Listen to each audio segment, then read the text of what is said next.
Welcome to our channel. Today we how to reduce long-term investment risks with Ameritrade, quick tutorial step-by-step clearly. To begin, open your Ameritrade account on your device. Log in using your credentials. Once logged in, navigate to the Research tab on the main menu. From there, click on Market Research to access valuable insights. Next, explore the Portfolio section to review your current investments. Assess your portfolio's diversification by checking asset allocation. Consider reallocating funds to different sectors or asset classes if needed. Utilize the risk analysis tool found under the Reports section.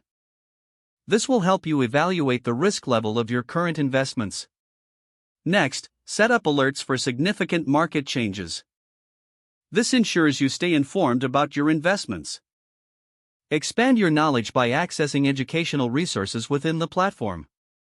Look for articles and videos that focus on risk management strategies. After that, consider using the Thinkorswim platform for advanced tools. This tool offers in-depth analysis and simulation features. Evaluate historical performance and trends to guide your decisions.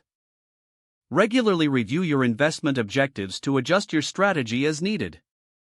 Lastly, consult with a financial advisor through Ameritrade for personalized advice. By following these steps, you can effectively reduce long-term investment risks. If the page does not load, refresh the browser or try again in a private or incognito window. Make sure you are using the correct email address, then retype it carefully to avoid small typos.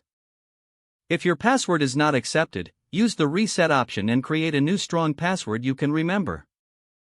Check your spam folder for verification or security emails, then complete any requested confirmation steps. Enable two-factor authentication if available to improve account security and reduce unauthorized access risk. After signing in, review your profile details so your contact information and settings are accurate and current. If you see an error message, note it down and try again after restarting your device and internet connection. Log out when you finish, especially on shared devices, to keep your account and payment information secure. If the page does not load, refresh the browser or try again in a private or incognito window. Don't forget to like this video and subscribe to our channel for more step-by-step tech guides.